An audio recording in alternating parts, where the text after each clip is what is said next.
আসসালামু আলাইকুম, সবাই কেমন আছেন? আশা করি সবাই ভালো আছেন।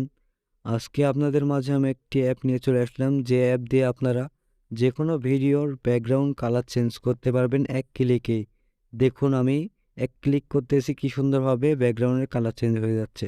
আজকের ভিডিওটি ফুল দেখবেন, তাহলে আপনারাও খুব সহজে এমন ভিডিও এডিট করতে পারবেন এক ক্লিকেই। তো চলুন ভিডিও শুরু করা যাক। শুরু করার আগে আমি একটা কথাই বলবো, আমার চ্যানেলটি সাবস্ক্রাইব করে রাখবেন এমন নতুন নতুন ভিডিও পাওয়ার জন্য। তো চলুন ভিডিও শুরু করা যাক। সর্বপ্রথমে আপনি আপনার স্মার্টফোনে প্লে স্টোরে চলে যাবেন। যাওয়ার পর এখানে সার্চ অপশনে ক্লিক করে লিখবেন এখানে 3D লুট 2, তারপরে সার্চ করবেন। করার পরে সর্বপ্রথমে যে অ্যাপটি আসবে ওইটা আপনারা ইনস্টল করে নেবেন। যেহেতু আমার ইনস্টল করা আছে সেজন্য আমি ওপেন করে নিচ্ছি। আপনারা ইনস্টল করে নেবেন, ইনস্টল করার পরে আপনারা ওপেন করে নেবেন। তো আমি ওপেন করে নিচ্ছি। ওপেন করার পরে এমন ইন্টারফেস আসবে, এখানে 3টা অপশন আছে, ফটো, ক্যামেরা, ভিডিও। তো আমি ভিডিও অপশনে, যেহেতু আমি ভিডিও এডিট করব সেজন্য আমি ভিডিওটি ক্লিক করে নিলাম।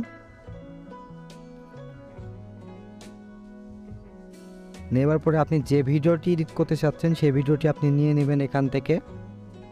নেবার পরে এরকম অপশন আসবে, আপনি এখানে নিচে দেখুন লেখা আছে বেসিক লুট এক্সপোর্ট। আপনি এখানে 2 নম্বর অপশন লুট আছে, এখানে আপনি ক্লিক করবেন। ক্লিক করার পরে কিছুক্ষণ ওয়েট করবেন। ওয়েট করার পরে দেখুন এখানে অপশন চলে আসছে, এদিকে একটু স্ক্রল ডাউন করবেন। করার পরে এখানে দেখুন টপ 25 লেখা আছে, এখানে আপনারা ক্লিক করবেন। তো বন্ধুরা দেখুন প্রিসেটগুলো চলে আসছে।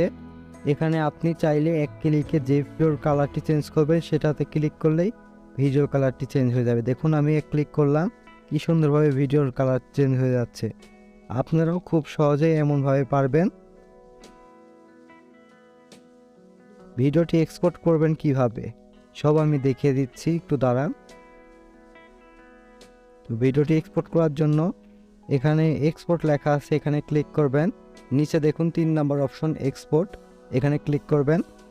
করার পরে সেভ টু গ্যালারি লেখা আছে, এখানে ক্লিক করলে আপনার ভিডিওটি সেভ হয়ে যাবে। তো ভিডিওটি এতটুকুই ছিল। তো ভিডিওটি কেমন লেগেছে বন্ধুরা আপনারা কমেন্টে বলে যেতে ভুলবেন না। ধন্যবাদ সবাইকে।